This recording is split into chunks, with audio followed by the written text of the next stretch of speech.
Tonight may be the night that the angels descend with peace and your prayers ascend with power.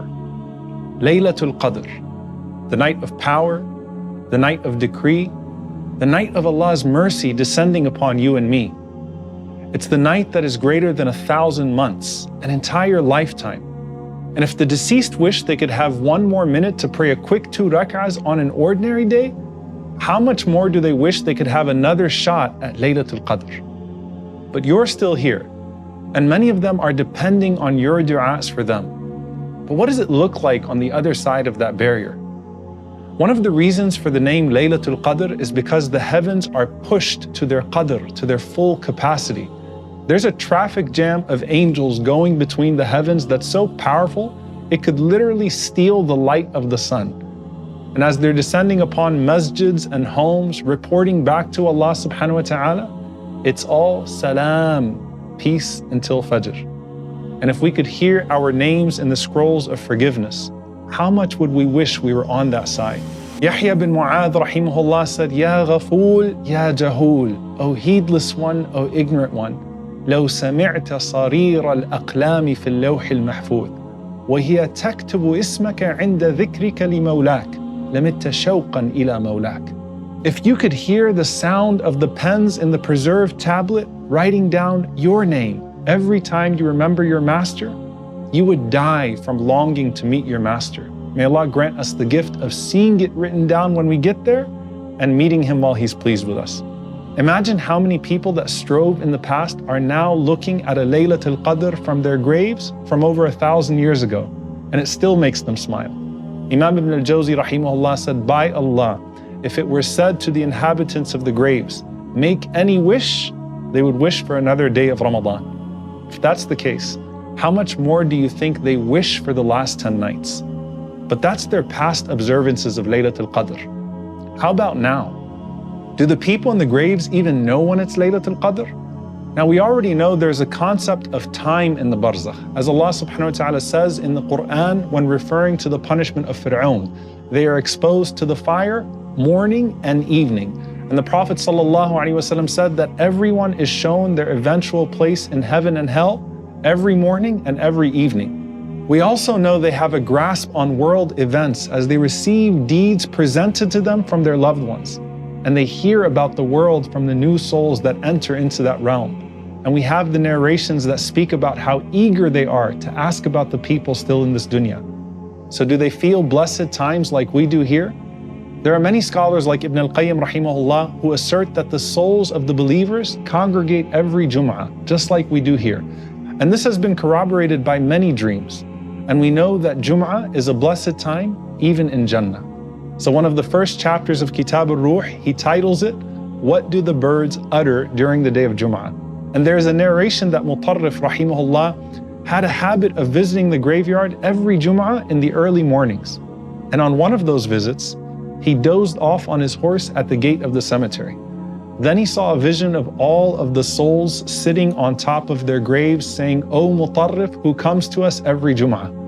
And then he looked up and he saw birds flying all around and chirping beautifully. So he asked the souls, what are the birds saying? And the souls said, they're saying, Salam, Salam, a blessed day. So surely on this night when the angels are saying Salam, Salam, there must be something, right? And Imam al-Dhahhak rahimahullah comments on the ayah, Salamun hiya hatta matla' al-fajr, by saying that Allah does not decree anything on this night except with salam, except with tranquility, and everything being free of harm. To the point that لا يحل لكوكب أن يرجم به فيها حتى تصبح, that even the comets and meteors are not allowed to pelt any of the shayateen until the morning. All the worlds witness a pause, a moment of relief from the trials and the evil of the shayateen. Even dreams can be purer that night. Abdullah ibn Abbas radiallahu anhuma says that the dream of Yusuf alayhi salam, where he saw the sun, the moon, and the stars prostrating to him, happened on Laylatul Qadr. So in the other realms, this has to be a night of blessing and relief, even if in ways we can't possibly grasp. The Prophet ﷺ said that when Ramadan comes, the gates of hellfire are shut and the gates of paradise are flung open. What does that mean for those who are already living in chambers of hell or gardens of Jannah, or for those who have a window to the other destination? We would hope that more souls are moved over to salvation that night. And it might be that our salvation becomes made apparent that night as well. And Imam Ibn al-Jawzi rahimahullah says one of the reasons it's called Laylatul Qadr is that those who had no worth by observing Laylatul Qadr become people of Qadr, meaning people of great value and worth. So perhaps on that night, our worth in the eyes of Allah changes, and we're switched from the scrolls of the wicked to the scrolls of the righteous. And in that process, everything else that we do becomes so much more consequential, especially our du'as. I want you to sit with this analogy to Laylatul Qadr. Remember how Laylatul Isra, the night journey of the Prophet ﷺ, changed everything for him? And Imam Ibn Taymiyyah rahimahullah connects these two special nights together. He says the night of Isra is superior with respect to the Prophet ﷺ because of what he saw and received that night, while the night of Qadr is superior for the Ummah for what they received that night. So Laylatul Isra was where the Prophet ﷺ entered and interacted into the realm of the Barzakh, from being with the prophets in Al-Aqsa, to being with the highest angels, to witnessing the very scenes of reward and punishment we talk about today, then getting to speak to Allah the Most High.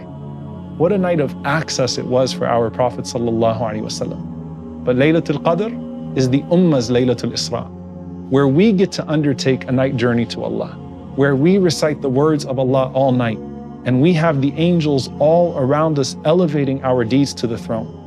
And just like the Prophet ﷺ interceded on behalf of all whom he loves on that night of Al-Isra, we intercede on behalf of all of our loved ones, dead or alive, on the night of Laylatul Qadr.